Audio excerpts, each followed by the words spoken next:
la République arabe syrienne et des personnalités opposantes affirment que le dialogue est la seule voie pour sauver la Syrie.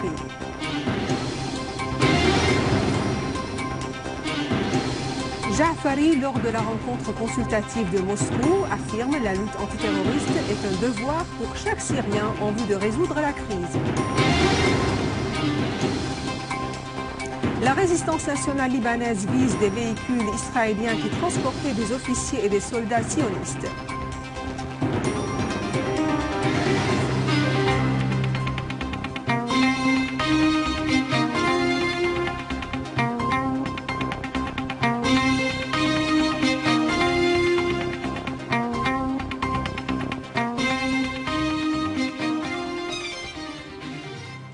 Bonsoir et bienvenue à ce journal.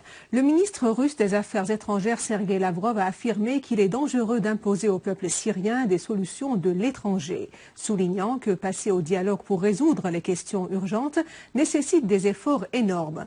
Dans une allocution prononcée en marge de la conférence de Moscou, Lavrov a affirmé « Nous sommes sûrs que la Syrie, après la crise, trouvera la stabilité en tant qu'État souverain, laïque et prospère, avec l'intégrité de ses territoires. » Lavrov a réitéré la position de son pays vis-à-vis des événements en Syrie, affirmant que cette position de principe est ferme et qu'elle appuie une solution à la crise conclue par les Syriens eux-mêmes sur la base de Genève 1.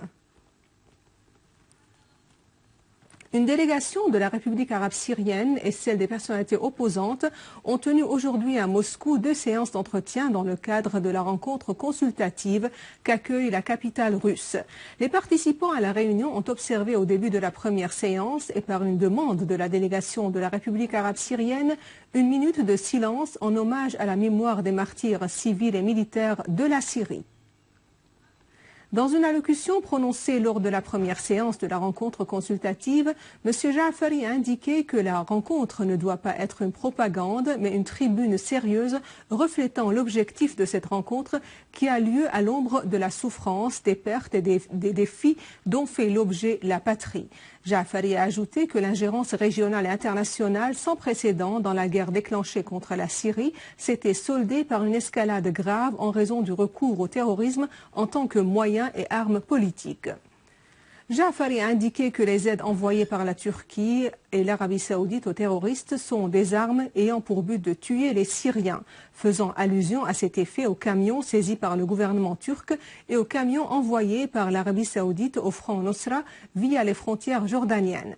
Jaafari a mis en exergue les efforts que déploie le gouvernement depuis le début de la crise en vue de protéger les citoyens, assurant que le gouvernement était ouvert à toutes les parties et assume ses responsabilités constitutionnelles en promulguant et en amendant plusieurs législations et lois, dont la loi des partis qui a permis la création des partis pour garantir le pluralisme politique.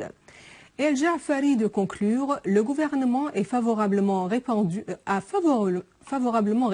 à toutes les initiatives arabes et internationales et coopéré avec elles en toute transparence.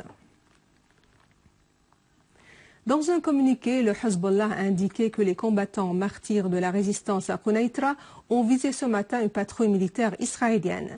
Des missiles ont été tirés par les véhicules israéliens qui transportaient des officiers et des soldats, précise le communiqué, soulignant que certains de ces véhicules ont été détruits et que plusieurs soldats israéliens avaient été blessés. Plusieurs soldats de l'occupant israélien ont été tués et blessés dans une opération de qualité de la résistance libanaise dans la zone de Berket Naqar, dans les fermes de Shab'a occupées, selon des sources libanaises. L'Agence nationale libanaise de l'information a déclaré qu'un soldat israélien a été capturé lors de cette opération. Cette opération a eu lieu après que la résistance libanaise ait visé par missile des véhicules de l'armée de l'occupant dans la zone de Burket al-Naqar et détruit plus de 9 de ces véhicules. Le ministère iranien des Affaires étrangères a de nouveau condamné les attaques terroristes israéliennes contre les territoires syriens. Dans sa conférence de presse hebdomadaire, la porte-parole du ministère, Mardia Afram, a souligné que le mutisme sur les agressions sionistes allait encourager l'entité sioniste à aller de l'avant dans ses agressions. Afram a indiqué que l'Iran avait adressé un message concernant l'attentat sioniste contre le général iranien Mohammad Ali al-Lahdadi et les martyrs de la résistance de Quneitra. Le message a été transmis via les canaux diplomatiques à l'ambassade de Suisse qui s'occupe des intérêts américains en Iran. Les responsables iraniens avaient affirmé hier que l'entité sioniste devait attendre les répercussions de son agression contre les fermes Al-Amal à Quneitra le 18 du mois en cours. Et avant de clore ce journal, voici un rappel des principaux titres. Lavrov, devant une délégation de la République arabe syrienne et des personnalités opposantes, affirme le dialogue est la seule voie pour sauver la Syrie.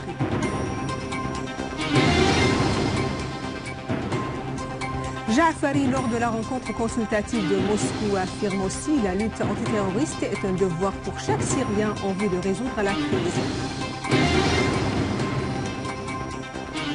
La résistance nationale libanaise vise des véhicules israéliens qui transportaient des officiers et des soldats sionistes. Ainsi s'achève notre journal. Je vous remercie de l'avoir suivi. Passez une excellente journée sur notre chaîne. Et pour revoir ce journal et d'autres informations, vous pouvez consulter notre site internet syriaonline.sy. Au revoir.